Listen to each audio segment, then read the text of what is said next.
Scooby? Yo, this Black School Bo. And this is your boy, Professor Luck, in the building. Yo, listen, man. I need you people to log in and email us. Let us know what you want us to talk about. Let us know how you feel about the show. Let us know if Bo still talks too much. Let us know. Go to BlaqSkoozFools@gmail.com. That's BlaqSkoozFools@gmail.com. And then you can go to our YouTube page and check it out at YouTube.com/BlaqSkooz Fools. And check us out on Sunday night at 8 o'clock live. You can see us at 8 o'clock. You can hear us at 7 o'clock on Sunday nights. Check it out, man, on CBTV Radio. You can listen to it on Radio Line, radio.net, live 365. Yo, check us out. Yo, so let's the topic for the day, man, with everything going on. You know, we always try to keep a positive vibe with a lot of our content. So I want to talk about, should kids go to college, right? So today, the average price of college is about $36,000 for private institutions. And in-state, the average tuition is about $26,000. For out-of-state, the average tuition is about $26,000 per student. And for in-state, the average price is about $11,000. And that's probably just for the classes. That's probably not even to stay in the dorms or whatever. So should kids go to college? Luck, what you think, Professor Luck? I'm going to say in high school, they should know, the parents should know if their kid is ready for college. I'm not going to say college material because I believe anybody can be college material, but based on those prices you just gave us, I'm not rich. I don't think nobody on this panel is rich. We can't afford to send our kids or any kids to school that's not going to take it serious, And I was talking to my wife. I said, the way we would know if our daughter's ready for college is if she goes for free. That means she did everything she was supposed to do while she was in high school, to get to that point. I mean, that's real talk, though. Like,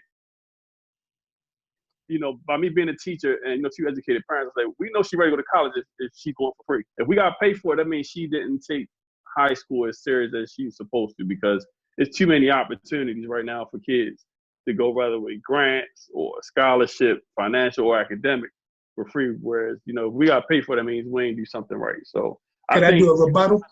Go ahead. Real quick. You say that, but she can be ready. But the question is, and not just, from your parenting standpoint, but a lot of kids are great students, but guess what? They don't do the work that they need to do to look for them scholarships. You get what I'm saying? Like this, they have the talent, but they let the opportunity slip. They don't fill out the applications they need. They don't do the research. So early research is key. So I totally understand what you're saying as far as she may be ready, but, is looking at once she started ninth grade, probably start really looking for scholarships. You get what I'm saying? I think that's the thing. A lot of us wait too late to say, you know what? My daughter or my child or my son, he's scholarship worthy. I think we need to get more early and proactive in the process. So that's on the parent then. That's on the parent then. On everybody, but definitely the parents. If you don't want to pay, I think the earlier you really begin to search and become knowledgeable of the process, right? Mm-hmm. Our people, we late. We behind the 8 ball a lot. Procrastinate. Yeah. We always think we got another day. So I think that's definitely a key point. But I definitely think that's one of the keys that we want to think about is getting out there early. Don't wait till your senior year, last semester, and start trying to fill out scholarships. That money is gone. You get what I mean? Yeah. Well, in New York State, New York City, we are basically have a good program that we have right now. If the family makes $125,000 or less, the kid could go to school free in New York State or New York City. So the CUNY schools, the CUNY means City University of New York, and then the SUNYs is State University of New York. They could go to school for free. You know what I'm saying? So we basically need in New York. Is that community college or all colleges? No, that's 4-year schools. Yep. That's a 4-year school. And we need to, in New York, we need to take advantage of that.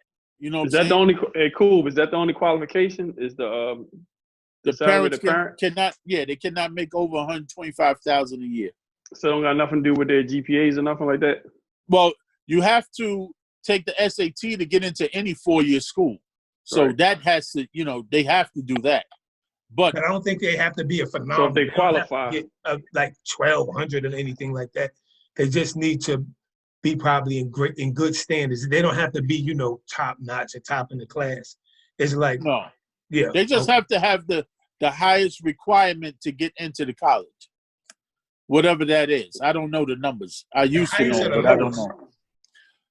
The lowest, the minimum, whatever the criteria, right there, criteria. the requirement. And that's the problem.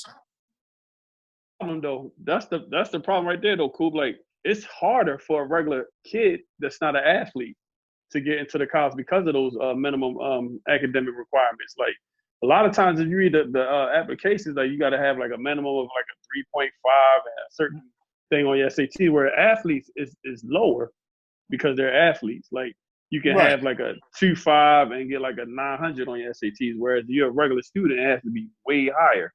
So but right now, as far as when it comes down to anything for college right now, you ain't got to do nothing. You just got to apply right now because school was shut down.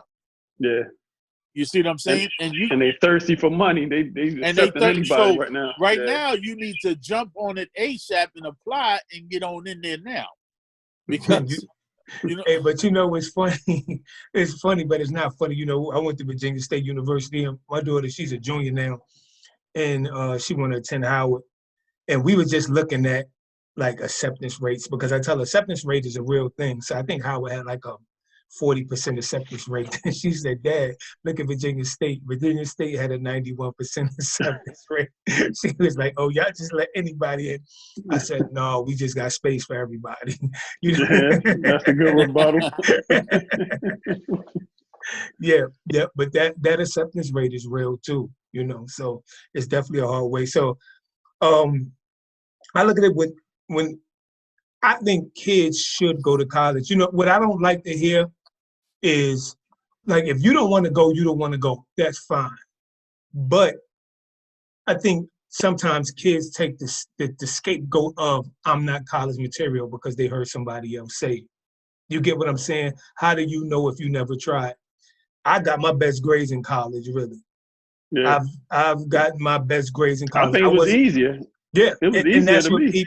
that's what people fail to understand. And I'm not going to say college is for everybody, because my thing is this: if you know what you want to do and you striving to be that, then you do that. But you at least need to have some type of plan, right? I think some people try to just scapegoat, because when you're growing up, I know when I was growing up, when I was in school, probably about 6th, 7th grade, I'm like, man, I can't wait to 12th grade because I'm not going back to school no more. But then as I got older playing basketball, my thought pattern changed. Right now, I want to, you seeing college basketball, it's like, okay, I think I can hang with that. I want to try that out. So I think a lot of kids, they use that as a scapegoat. Like, man, I'm just going to fight my way through the 12th grade, hopefully. And after that, I'm done. Because they hear people say things like, college is not for everyone. That's the easiest scapegoat. And if you don't never try, you don't never know. You get what I'm saying? So my thing is, is it true though? Is it true? It is true, but I don't think everybody. No, I wouldn't say college is for everybody, but I think people use that as a scapegoat not to go. I think it's an easy cop out. I think it's a cop out when it really ain't. It ain't for you though. Like, what if you want to be a barber or a beautician? Yeah, that's what I'm saying. You got a plan, right? You got a plan, right? But you see, if to me, if you want to be those things, I feel you should still go to college and you should take a business. Now, just because you're a barber, that don't mean you just gonna be there cutting hair all day and that's it.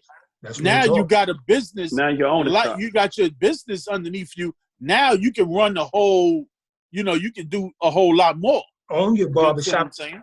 And not only that, you can cut hair while you in school. So you could be learning and making money. We had a barber on the team named Zoe, and that's why my hairline looking like it is today.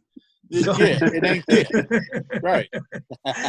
So we also gotta be very transparent and let them know that just because you went to college, it does not guarantee you a good job.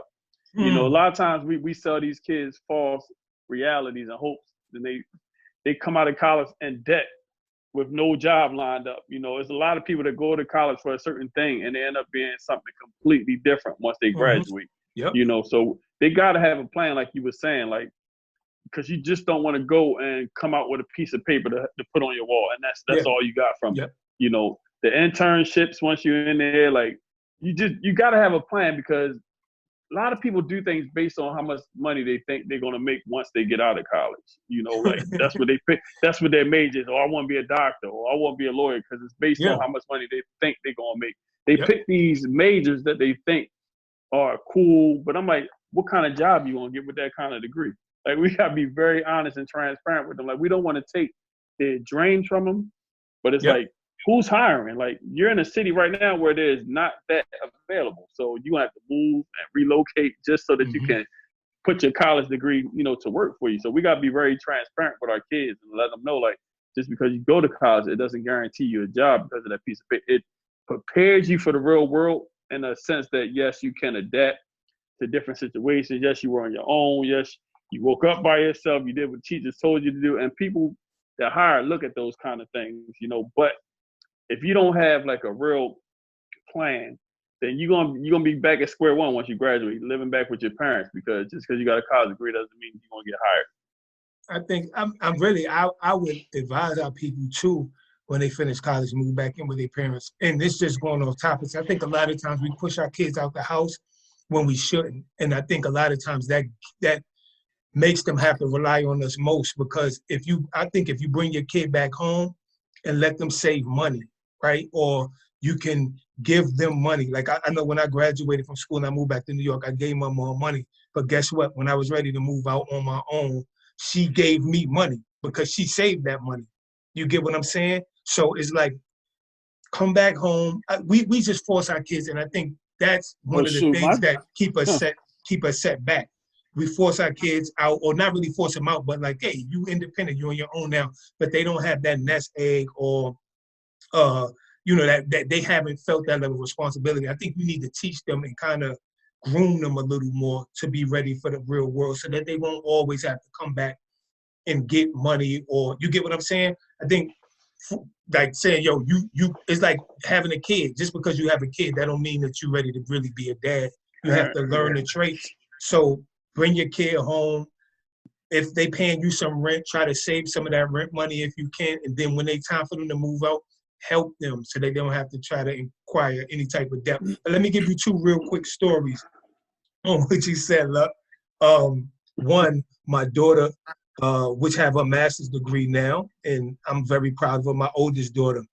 When she went to Bowie State, when she graduated from Bowie State, she called me a month later after she graduated, frustrated. I said, what's wrong? I can't find no job. I said, jobs just don't land like that. You got to be patient. She was like, well, how long it took you to get a job? I said, in my field, it took 6 months. She was like, oh. I said, well, you got a little while to go before you start, calling me to complain. You get what I'm saying? So I totally get what you mean by that. But in another story, how you talk about the profession, you was talking about the profession and people getting jobs in the profession based off money. I'm going to keep it totally 100 with you now. Before I went to Virginia State, I did go to Bowie State. Now, my uncle, he was probably the first person to go to college that I know of on my dad's side. And he always talked about like business, because he was a business management major. He went to Longwood. And he was talking about business management. Yeah, that's super false. He went to Longwood University. That's crazy. Y'all got me. But he went to Longwood, and he was kind of, I was this city kid from New York living in Richmond, Virginia now, and he was kind of, introducing me to college stuff. And, he would talk to me about going to school. And, I looked up to him and was like, okay, so what you majored in? He was like, business, because it gives me the versatility to go any direction. So when I went to Bowie State, I majored in business. My first business management class, I get in the class, we in a textbook, it showed the majors. Computer science was like the top major, making like 38,000 coming out of school. It had business management, was making about 28, 29,000.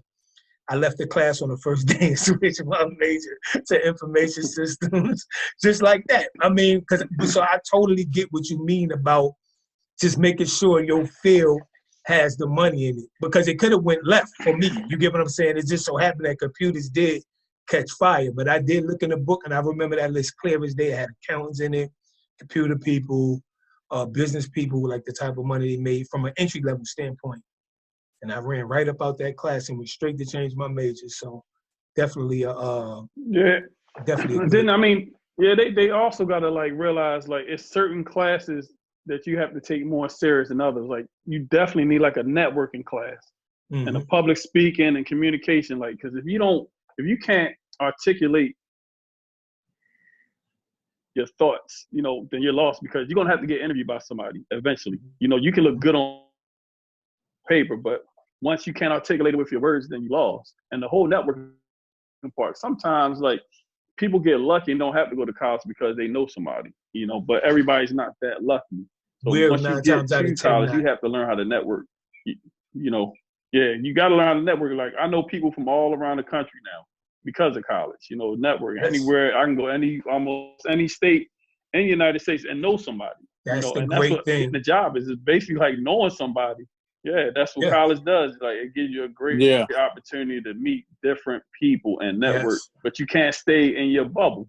You have to be social. You know, I ain't saying go out and party all the time, but ain't nothing wrong with it. But you got to get out of your bubble and become something. A lot of people change who they are and they become different people once they become go to college. So yeah, let's take a break. It's an experience that.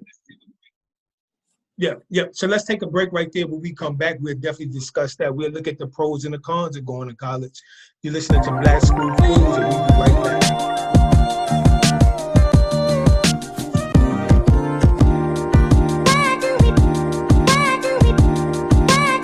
Give them that class, that rap shit.